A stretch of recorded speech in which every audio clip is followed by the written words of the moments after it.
All right, let's get started then.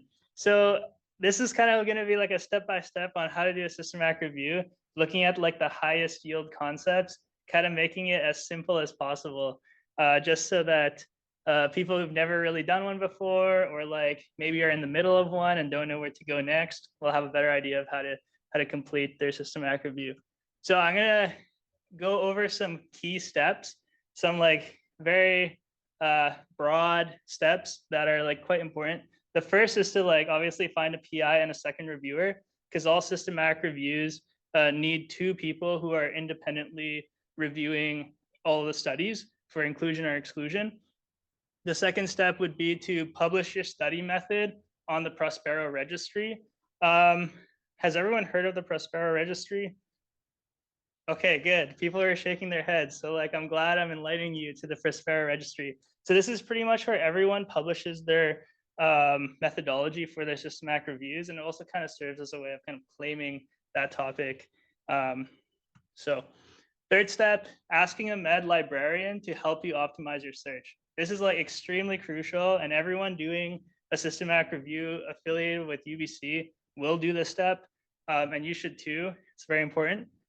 Fourth step is to upload your search results to Covidence, which is a software we'll be going into more detail later, which helps you optimize your systematic review, making things faster. Fifth step, follow the Prisma protocol. We'll get into detail of that as well. It's kind of like the standard international protocol that like everyone uses to do a system. It's like what makes a systematic review systematic, because everyone follows it. And then you perform meta-analyses if your data allows, and then you write up and publish. So a couple of just my 2 cents on finding a second reviewer and a PI. First thing I think is very important to be clear upfront about what the roles are, so you don't run into conflicts later, like who does what kind of thing. When it comes to your PI, you want them to be like a research machine, so someone who's kind of like on top of their research game, just to make sure things are progressing. Because sometimes like this project might not be a priority for the PI. They kind of just let it drag, like respond very slowly. So it's important to get a PI who is engaged.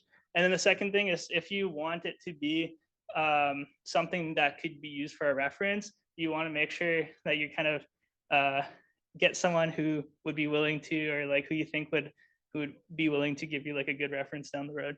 So just 2 kind of little tips there. So now getting into the actual like how to do your systematic review. So first, you want to like delve into publishing a Prospero protocol.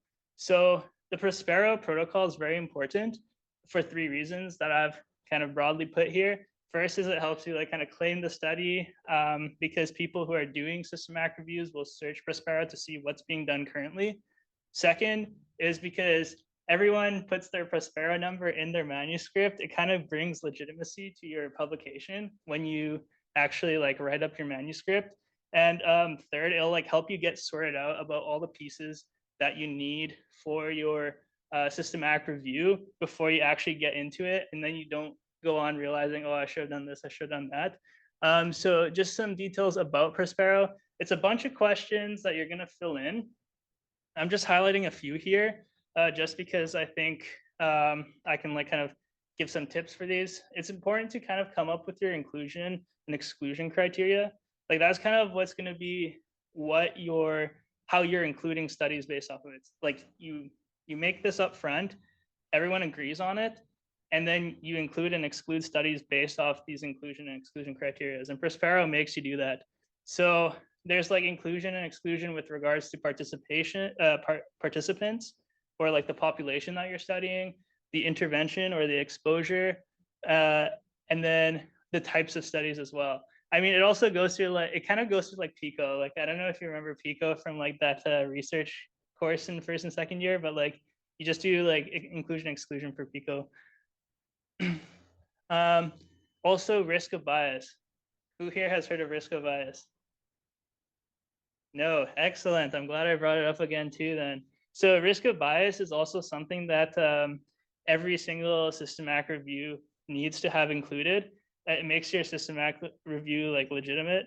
For some reason, my laptop's not charging here. It's gonna die.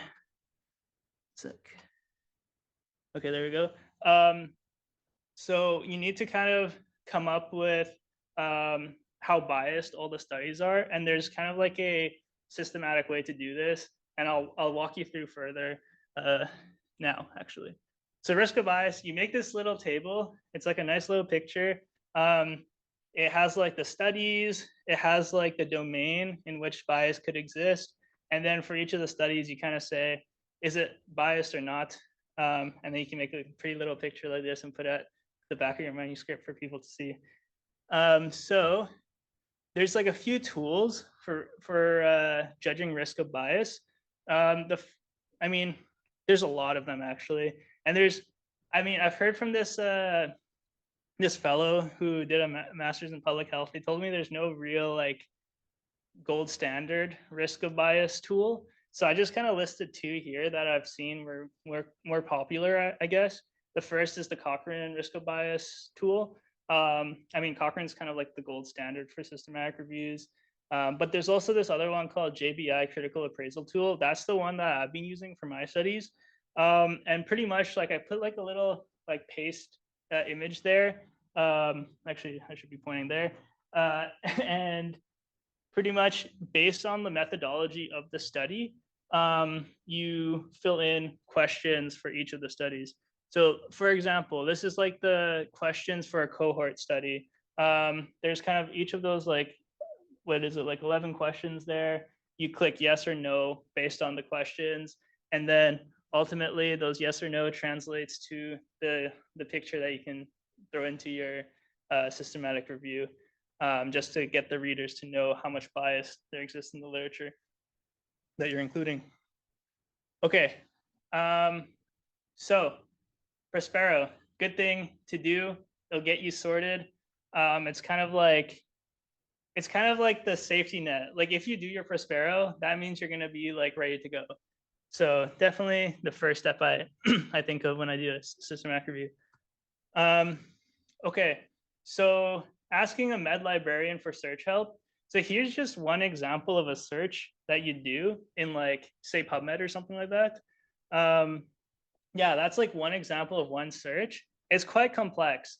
And pretty much the idea is that for every kind of idea you want a study to include, you need to create every single like permutation of the way it could be called. The med librarians are like the pros at this, and they're there to help you. Like they literally set up like a 1 hour call with you just to like get this all sorted out. And it's more complex than just like putting every permutation of a single idea. So for example, in this one, I'm using natural language processing, which is kind of like ChatGPT. So I put like natural language processing, large language models, like ChatGPT, GPT-4, like, and then you just OR all of those. But there's also other stuff you can do. But that's all to say, just talk to the med librarian. You got to set up an appointment. And here's a link to a directory of librarians that UBC has. I'm going to send around the PowerPoint after this call, and you just click the link, you find one. It can be any of the UBC ones, to be honest, because it's like a Zoom call. And then you just set up an appointment for them to optimize your search for you. It's really awesome, actually. And then also databases. Everyone wonders, like, I mean, at least I did, like, what databases should I search in? And for like medical, like kind of like medical, like science-y articles, I've been using these 6 databases every single time because it casts like a really wide net. But if you're doing your study, definitely ask the med librarian to confirm. But I just bring these 6 to them and be like, hey, is this a good idea? And then they'll probably be like, yes. So yeah, make note of those 6 because I think that's a pretty good amount. And most like papers that get published, it's like 5 or 6 different databases that they search in. Okay, so now we got to upload to Covidence. So Covidence is that software I was talking about earlier that helps you sort out your systematic review and helps you really make things go faster. The way that you upload to it, okay, so actually this is what it looks like. There's like a little thing that you can click in it where you import, but pretty much you download all the studies that your searches bring up, save them as RIS files, upload them here. Covidence is pretty like easy to figure out just by kind of clicking around. So if you just know you got to use Covidence, you can kind of figure out the rest. There's also good videos that they make that you can search up to get familiar with Covidence. It's a paid software, but as UBC students, we get it for free. So like I would definitely like capitalize on that because it's super helpful. Like to be honest, every single systematic review I've done used it. And like if a PI knows that you can use Covidence, it's like it's bonus points. So it's a good tool to know. And then once you have it all uploaded into Covidence, you're ready to go. You're ready to do your systematic review. You want to follow the Prisma protocol, and you're going to say in your manuscript, this study was done following the Prisma protocol.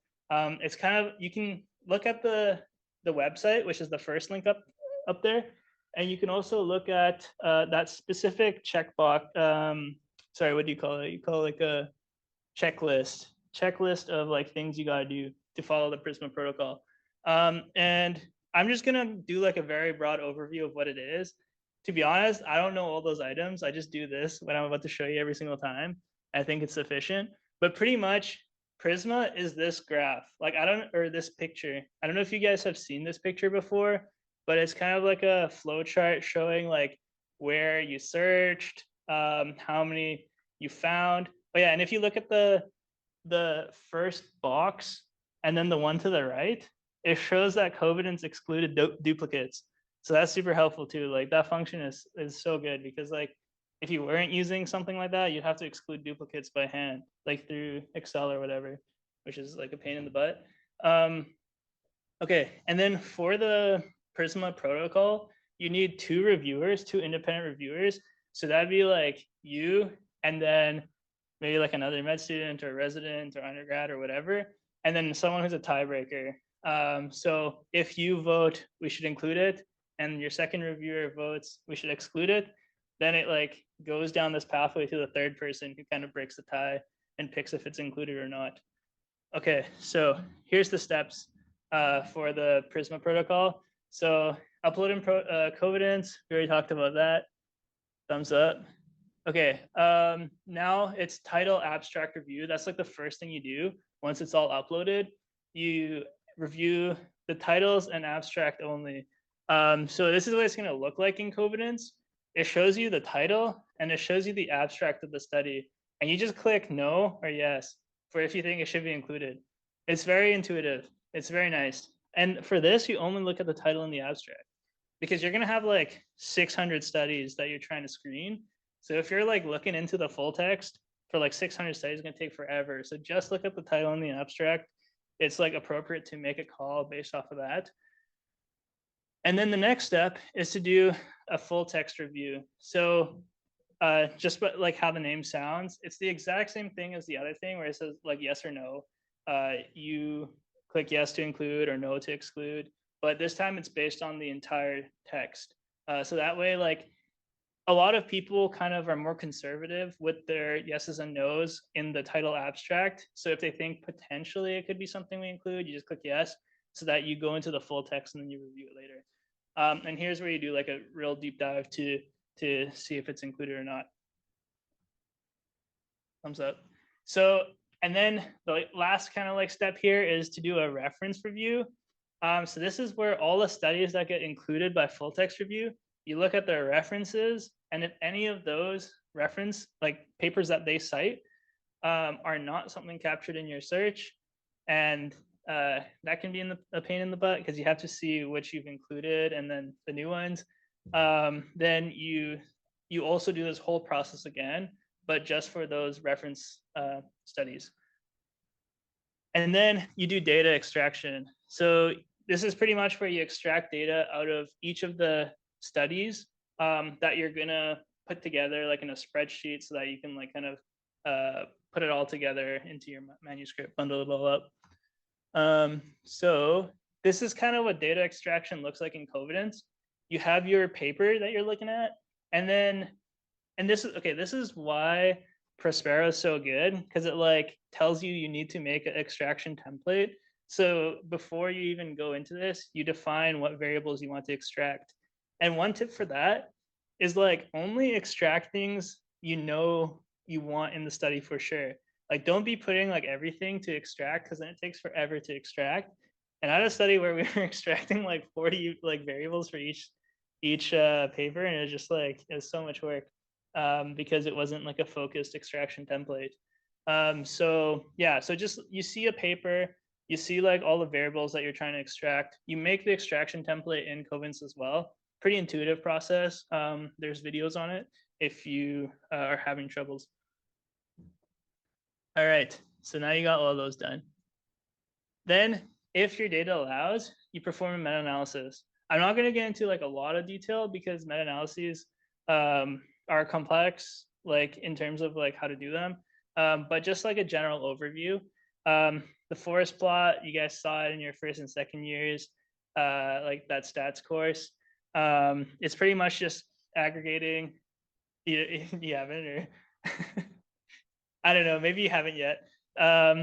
Pretty much you aggregate all the studies together, and it does like math to kind of get a good estimate, like a one number estimate of all the studies outcomes for like one general like number. So like if a doctor like quotes, oh, 40% of these people with this condition end up like this, they're probably quoting a meta-analysis where it's like it says 40% at the bottom there. So it's just like aggregating all the data. So okay, so if you know R, I know R, so this is what I used. Using this textbook, the link is so good. Like textbooks sound scary and like long, but this textbook is like made by like a computer science person. So it's like very nice and intuitive, and it's like not hard to read, and it's not boring to read, and it's really useful. Like I'd really recommend it. It goes into detail on how to do a meta-analysis, and it's like understandable how to do it from that. And then pretty much in R, for example, I don't know like other softwares for stats, but in R, there's like different libraries or packages that do meta-analysis based on the data you have. Like I've listed a few here: MetaGen, MetaCont, MetaBin, MetaProp. So MetaProp is one that I've used a lot. That's just used for data that's proportion data. So you use it based on the data type. So for like MetaCont, for example, it'd be like continuous data. So if it's just like 7 versus 9 for like a certain outcome, you use that. I think for MetaGen, I can't really remember what it is, but I think it's hazard ratios. And then, like I said, MetaProp is for proportion data. So this is just an example of like what it looks like to use MetaProp. On the left there, it shows your data. It shows the data. So you can see it's proportion data. On the n_uncomplicated column, it says how many patients had uncomplicated. It's not important what the actual study is about, but like uncomplicated. And then the column directly to the right of that, which is n total, tells the total number of patients. And then the last column shows group. So you can group different patients. So like if you have two different groups, you can get proportion data for each group and compare the two. And then it's just two functions. Like it looks like a lot of like, I don't know, like if people have had like stats background or whatever, but like it looks like a lot of like stuff, but it's just two functions. It's like the metaprop function where you put in your data, which has to look like in the format of the first thing I showed you there. And then you have your forest.meta function, which gives you a forest plot. But all of this is in the textbook. And if the textbook tells you to use a certain function, like say metaprop, for example, you can just search that up. There's a lot of documentation on how to use it. Lots of YouTube videos as well. So pretty decent in terms of being able to figure it out yourself. Okay, and then the last step is to write up and publish it. And just I always just look at other published papers in the journal that I want to publish in to kind of get a template for how they write it up. So that's everything. It was meant to be like a very broad overview.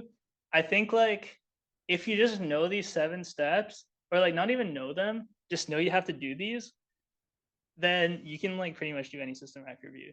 Like I don't like once you know these 7 steps, and it's not much more complicated than what I presented. Like it doesn't get more complicated. It's just those 7 steps. So yeah. Any questions? I know that's like a lot of information for like a Thursday night. But yeah, this is going to be recorded. And then also I have a PowerPoint, the PowerPoint that I have displayed that I'm going to email around to everyone who signed up. So yeah, hopefully that was helpful. And I think just referencing the presentation is could be pretty helpful. And yeah, of course, you guys got my email now because you signed up and I emailed you. So you can email me for any questions if you need help in the future, or just Facebook message me. I'll probably be more responsive on Facebook.